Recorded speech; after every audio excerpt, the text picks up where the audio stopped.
Prince Harry, 38, addressed an Invictus Games event in Berlin via video. A body language expert spoke exclusively to Express.co.uk to analyze the Duke of Sussex attempts at speaking German. Prince Harry announced his plans to attend King Charles' coronation last week and has now made his first appearance since the news dropped. The Duke of Sussex appeared via video at an Invictus Games event in Berlin and even attempted to say a few phrases in German. This is not the first time a royal has done this, as his father King Charles attended a banquet in Germany last month where he also spoke the language to a room of guests. Judy James, a body language expert and voice analyst, spoke exclusively to Express.co.uk to explain how Harry handled the potentially daunting moment, and if he appeared similar to his father.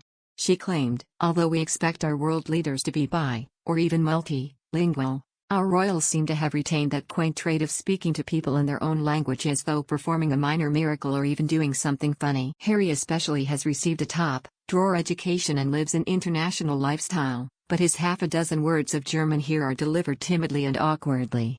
King Charles, on the other hand, was braver according to the body language expert when he visited the country in person last month. Judy explained, his father makes a much braver stab at it and talks in German for longer.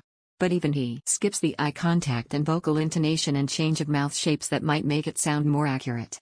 The Duke performed a gesture with his shoulders, according to Judy, which showed how he was feeling inside whilst speaking the foreign language. She opined, Harry's words come with a shoulder shrug that suggests he's advertising his own lack of confidence and even apologizing in advance. This is something we rarely if ever see when someone foreign speaks to us in our own language.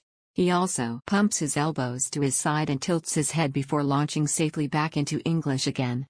Whereas King Charles warms to the language in ways that Harry does not, Judy argues.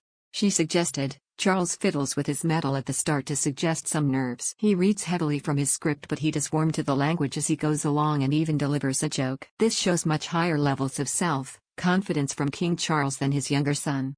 Harry said in the clip, Guten Abend meine Damen und Herren. First and foremost I would like to thank Prime Minister Wust, members of Parliament, Team Germany and all those gathered here tonight for your continued support. We are just 150 days away. When learning German on a tour of New Zealand in 2015, Harry, who didn't study the language in school, made fun of his inability to understand. I learned French at school but I've forgotten almost all of it. I'm sorry. I really wanted to learn Spanish, but my headmaster told me not to bother. I wish I could speak German, the prince said at the time.